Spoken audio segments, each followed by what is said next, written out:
दोस्तों, यदि आप अपने दोस्त को ताना मारना चाहें और कहना चाहें कि यार तुम ना सिंगल हड्डी 12 वोल्ट हो, तो आप इस वाक्य को अंग्रेजी में कैसे कहेंगे? यदि आप कहना चाहें कि मुझे पापा से डर लगता है, मुझे अंग्रेजी से डर लगता है, मुझे तैरने से बहुत डर लगता है, तो इस बात को आप कैसे कहेंगे अंग्रेजी में? यदि दोस्तों आप कहना चाहें कि मैं अंग्रेजी में पारंगत हूँ, तो इस बात को आप कैसे कहेंगे? कहना चाहें कि मैं अंग्रेजी बहुत अच्छी बोल पाता हूँ, मैं इस काम को बहुत अच्छे से कर सकता हूँ, मैं इस काम में पारंगत हूँ, तो इस बात को आप कैसे कहेंगे? दोस्तों, यदि आप कहना चाहें मैं इस जगह से वाकिफ़ हूँ, तो इस बात को आप अंग्रेजी में कैसे कहेंगे? तो दोस्तों, इन्हीं बातों को हम जानने के लिए आज हम अपने वीडियो में लेकर आए हैं कुछ फ्रेजेस। दोस्तों, इतने इंपॉर्टेंट फ्रेजेस हैं कि आपकी अंग्रेजी को बहुत ही इम्प्रेसिव बना देंगे। और दोस्तों, आप ये भी देखेंगे कि कैसे आप एक सेंटेंस से सैकड़ों सेंटेंस बना सकते हैं, बहुत सारे सेंटेंस बना सकते हैं। अंग्रेजी सीखने के लिए हिंदी से ट्रांसलेशन नहीं करना होगा। ये पुराना तरीका है दोस्तों। आपको कोई आवश्यकता नहीं कि आप पहले हिंदी लिखें और फिर उसको ट्रांसलेट करते रहें और बहुत कंफ्यूज होते रहें। तो ऐसा कुछ हम नहीं करने वाले हैं। हम यहाँ पे करने वाले हैं कि हम अंग्रेजी में सेंटेंस बनाएंगे और उसको कैसे बहुत सारे बना सकें, ये हम देखने वाले हैं। दोस्तों, बहुत बहुत स्वागत है आपका हमारे YouTube चैनल में। दोस्तों, हमारा पहला फ्रेज है अ बैग ऑफ बोन्स। दोस्तों, अ बैग ऑफ बोन्स का मतलब होता है एक हड्डियों का थैला। मतलब कि एक थैला है और उसमें बहुत सारी हड्डियां भरी हुई हैं। ओके, मतलब यदि कोई व्यक्ति बहुत पतला है तो आप उस व्यक्ति को कह सकते हैं you are a bag of bones. मतलब तुम एक सिंगल हड्डी 12 वोल्ट हो, तुम हड्डियों के थैले हो। और इस प्रकार से जो भी ताना मारना चाहें आप कह सकते हैं you are a bag of bones, मतलब तुम सिंगल हड्डी 12 वोल्ट हो। आप किसी को भी कह सकते हैं, आप मजाक में कह सकते हैं। ओके, तो तरीके बहुत सारे हैं। हाँ दोस्तों, इनको बहुत सारे सेंटेंस में कैसे चेंज करें, कैसे बहुत सारे सेंटेंस बना लें एक से। तो दोस्तों, आपको कुछ नहीं करना है। आप जहाँ भी आपने यू आर रखा हुआ है वहाँ पर आप सब्जेक्ट चेंज करते आएँ। यहाँ पे आप यू जो प्रोनाउन है इसकी जगह कोई भी प्रोनाउन रख दें। जैसे कि आप किसी और को कह सकते हैं, कोई लड़का है तो he is a bag of bones. आप यहाँ पे डबल कैप्स कर सकते हैं। आप यहाँ शी इज रख सकते हैं, she is a bag of bones. John is a bag of bones, John is a bag of bones, इस प्रकार से रख सकते हैं। तो जो भी कहना चाहें कि तुम सिंगल हड्डी 12 वोल्ट हो, तो दोस्तों यहाँ पे आप उसको रख सकते हैं। और इस माध्यम से, इस तरीके से आप ढेर सारे सेंटेंस बना सकते हैं। आपको आवश्यकता नहीं कि आप पहले हिंदी लिखें और उसको ट्रांसलेट करें, क्योंकि हिंदी और अंग्रेजी में ज़मीन आसमान का अंतर है। यदि आप हर शब्द को ट्रांसलेट करेंगे दोस्तों फंस जाएंगे, आप बहुत ही जबरदस्त फंसने वाले हैं। इसीलिए आप अंग्रेजी को अंग्रेजी जैसे ही सीखें। दूसरा फ्रेज है वेल वर्स्ड। तो वेल वर्स्ड का मतलब होता है पारंगत होना, किसी भी काम को अच्छे से करने में परिपक्व होना। जैसे कि आप कह सकते हैं I am well versed in cricket, मैं क्रिकेट में पारंगत हूँ। I am well versed in maths, मुझसे मैथ्स बहुत अच्छी बनती है। तो जिस काम में आप पारंगत हैं वो आप काम इनके बाद रख दें। I am well versed in cricket, मैं क्रिकेट बहुत अच्छा खेल लेता हूँ, मैं क्रिकेट में पारंगत हूँ। I am well versed in speaking English, मैं अंग्रेजी बोलने में पारंगत हूँ। तो जिस काम को आप बहुत अच्छे से कर लेते हैं वहाँ पर आप वेल वर्स्ड का यूज़ कर सकते हैं। उस चीज़ के पहले आप वेल वर्स्ड का यूज़ कर सकते हैं। और भी ढेर सारे सेंटेंस हैं दोस्तों, आप स्क्रीन पर देख रहे होंगे कैसे बहुत सारे सेंटेंसेस हैं। आप इनकी प्रैक्टिस करें, आप इन्हें बोलें और आपकी प्रैक्टिस हो जाएगी। दोस्तों, तीसरा फ्रेज है हमारा इन a fix. In a fix का मतलब होता है दुविधा में। जैसे कि आप कह सकते हैं I am in a fix, मैं दुविधा में हूँ। Today I am in a fix, आज मैं दुविधा में हूँ। दो रास्ते हैं और किस रास्ते पे जाना है मुझे थोड़ा सा दुविधा हो रही है, मैं किस रास्ते को चुनूँ। तो आप कह सकते हैं I am in a fix, मैं दुविधा में हूँ। He is in a fix, she is in a fix, John is in a fix today, आज जॉन दुविधा में हैं। तो जिस काम को करने में भी आपको दुविधा हो, मतलब जब भी आपको कहना हो कि मैं दुविधा में हूँ, तो आप इस फ्रेज का यूज़ करें। ये बहुत ही बढ़िया फ्रेज है, आपकी अंग्रेजी बहुत ही बेहतर होगी। दोस्तों, चौथा फ्रेज है हमारा स्लाइट एंड फ्रेजाइल। इसका मतलब होता है दुबला पतला। आप किसी गर्ल को कह सकते हैं she is slight and fragile, वो बहुत दुबली पतली है। My one friend is very slight and fragile, मेरी एक दोस्त बहुत दुबली पतली है। तो जो भी बहुत दुबला पतला है आप उसके लिए स्लाइट एंड फ्रेजाइल का यूज़ कर सकते हैं। ये बहुत ही बढ़िया फ्रेज है दोस्तों। पांचवा है फॉन्ड ऑफ।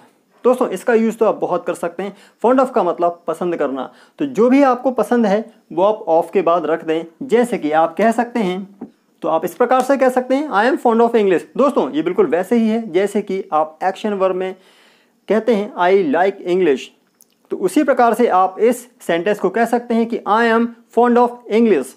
दोस्तों आप किसी भी चीज़ को रख सकते हैं, आप किसी व्यक्ति को रख सकते हैं जिसको जो पसंद हो। जैसे कि my brother is fond of speaking English, my brother is fond of playing cricket. तो जिस चीज़ का भी वो शौकीन है, उसको पसंद है, वो चीज़ आप ऑफ के बाद रख सकते हैं। ओके, तो आपने देखा 5 फ्रेज। छठा फ्रेज है दोस्तों हमारा गुड फॉर नथिंग। इसका मतलब होता है बेकार, नकारा, मतलब ऐसा व्यक्ति जो किसी काम का नहीं है। तो आप जिसको बोलना चाहें आप कह सकते हैं, जैसे कि my friends are good for nothing, मेरे दोस्त किसी काम के नहीं हैं। You are good for nothing, तुम किसी काम के नहीं हो। एक पिताजी अपने बच्चे को डांटते हुए कह सकते हैं you are good for nothing, तुम किसी काम के नहीं हो। तो इस प्रकार से आप बोल सकते हैं। जिसको भी आपको कहना हो वहाँ पर उस व्यक्ति को आप सब्जेक्ट बना लें और उसके हिसाब से एक एमिजार में से क्रिया रख दें। दोस्तों एमिजार कहाँ कहाँ पे आता है, इसके लिए हमने एक वीडियो बनाया हुआ है, बहुत डीपली वीडियो है दोस्तों, बहुत डीपली इसको समझाया गया है। आप उस वीडियो को जरूर देखें, आप एमिजार की कॉन्सेप्ट हमेशा के लिए क्लियर कर लेंगे। सो दोस्तों यहाँ पे आप ही के बाद इस लगाएं और फिर लगा सकते हैं he is good for nothing, he is good for nothing, she is good for nothing. इस प्रकार से आप ढेर सारे सेंटेंस लगा सकते हैं, जैसा कि आप स्क्रीन पे देख भी रहे होंगे। दोस्तों हमारा अगला फ्रेज है a man of my word. A man of word, तो अ मैन ऑफ वर्ड का मतलब होता है दोस्तों जुबान का पक्का। मतलब कि यदि आप कहना चाहते हैं कि मैं जुबान का पक्का हूं, तो आप कह सकते हैं I am a man of my word, मैं अपने जुबान का पक्का हूं। He is a man of his word, वो अपनी जुबान का पक्का है। My father is a man of his word, मेरे पापा अपनी जुबान के पक्के हैं। तो जो भी जिसको भी आप कहना चाहें कि वो जुबान का पक्का है, तो वहाँ पर आप इस फ्रेज का यूज़ कर सकते हैं अ मैन ऑफ वर्ड। इसका मतलब जुबान का पक्का होना। और दोस्तों ऐसा नहीं है कि आपको आवश्यकता नहीं होती होगी, आपको इस प्रकार के सेंटेंस की आवश्यकता होती होगी और ये फ्रेजेस आपकी अंग्रेजी को बहुत ही बेहतर बना देंगे। लेकिन इसके लिए आपको थोड़ा सा प्रयास करना होगा, थोड़ा प्रैक्टिस करनी होगी। दोस्तों अगला फ्रेज है हमारा अफ्रेड ऑफ, मतलब डरना। तो जिस चीज़ से आप डरते हैं यहाँ पे ऑफ को लगा दें। जैसे कि हम कह सकते हैं I am afraid of maths, मुझे मैथ से डर लगता है। I am afraid of water, मुझे पानी से डर लगता है। I am afraid of swimming, मुझे तैरने से डर लगता है। तो जिस चीज़ से आपको डर लगता है आप यहाँ पे लगा सकते हैं। जिस चीज़ से डर लगता है आप यहाँ मैथ्स की जगह पे रख दें, और जिस व्यक्ति को डर लगता है उसे आप आई की जगह पे रख दें और उसके हिसाब से आप क्रिया रख दें। दोस्तों वो सेंटेंस बन जाएगा। ओके, आप देखते हैं दोस्तों अगला sentence an apple of discord. इसका मतलब है झगड़े की जड़। तो दोस्तों जिसको आप बोलना चाहें, हम सेंटेंस देख रहे हैं दोस्तों एमिजार वाले। ये बहुत ही सरल स्ट्रक्चर है दोस्तों, आपको बस शुरू में एमिजार आई सब्जेक्ट लगाने हैं और सब्जेक्ट के हिसाब से क्रिया लगा देनी है, और जो भी उस फ्रेज का मतलब होगा उस हिसाब से एक सेंटेंस का मतलब बन जाएगा। जैसे कि इसे आप कैसे यूज़ करेंगे, आप जो भी इसका मतलब हमने कहा था कि एक झगड़े की जड़, तो जो भी झगड़े की जड़ है उसको आप सब्जेक्ट बना लें और उसके हिसाब से क्रिया रख दें। जैसे कि money is an apple of Discord, पैसा झगड़े की जड़ है। Money is an apple of Discord, that person is an apple of Discord, वो व्यक्ति झगड़े की जड़ है। तो जो भी झगड़े की जड़ हो उसे आप इस फ्रेज के पहले रख दें और उसके बाद आप एक सूटेबल क्रिया रख दें। दैट्स ऑल, सेंटेंस बन जाएगा। तो बहुत सारी चीज़ें होती हैं दोस्तों जो झगड़े की जड़ होती हैं, आप लगा सकते हैं। लास्ट है दोस्तों हमारा अवेयर ऑफ।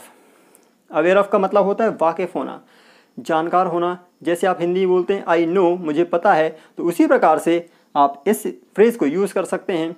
जैसे कि आप कह सकते हैं I am aware of, I am aware of everything, मुझे हर चीज़ पता है, मैं हर चीज़ से वाकिफ़ हूँ। I am aware of my city, मैं अपने शहर से वाकिफ़ हूँ। I am aware of you very well, मैं तुमसे बहुत अच्छे से वाकिफ़ हूँ।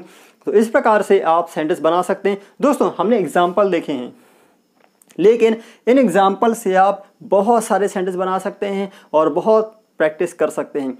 जितनी आप प्रैक्टिस करेंगे उतनी आप अंग्रेजी सीखेंगे। दोस्तों एक बात याद रखिएगा, पढ़ना और सीखना ज़मीन आसमान का अंतर होता है। पढ़ना सीखना नहीं होता है। पढ़ने के लिए आपको 1-2 घंटे लगेंगे, लेकिन सीखने के लिए समय लग सकता है, क्योंकि उसके लिए आपको प्रयास करना होगा, रोज़ मेहनत करनी होगी, तब जाके आप कोई चीज़ सीख पाएंगे। दोस्तों ये आपने पढ़ लिया है, लेकिन अब आपको इसको सीखना भी है, इसे यूज़ करना है ताकि आपकी ज़ुबान की प्रैक्टिस हो सके। और एक बार ज़ुबान की प्रैक्टिस हो जाने पे फिर आप नहीं भूलेंगे, ये आप अनजाने में भी सही सेंटेंस बोलेंगे। सो दोस्तों आई होप कि ये फ्रेज़ आपको बहुत पसंद आए होंगे, और ये फ्रेज़ हैं ही इतने अच्छे कि आपको पसंद आएंगे। बस आप यूज़ करें और आप खुद महसूस करेंगे कि आपकी अंग्रेजी बहुत प्रभावी हो गई है, अच्छी हो गई है और सही हो गई है दोस्तों। तो आई होप आपको ये वीडियो अच्छा लगा होगा। दोस्तों यदि आपको लगता है कि आपने इस वीडियो के माध्यम से थोड़ा भी नॉलेज पाया है तो दोस्तों इस चैनल को सब्सक्राइब जरूर करिएगा और बेल आइकन दबाना ना भूलें ताकि इस प्रकार के ढेर सारे वीडियोस आप पहले पा सकें। हाँ दोस्तों, लाइक और शेयर तो बनता है, उसको जरूर करें। तो दोस्तों अब तक हमारे वीडियो को देखने के लिए आपका हृदय से बहुत बहुत धन्यवाद। Thank you very much. जय हिंद, वंदे मातरम।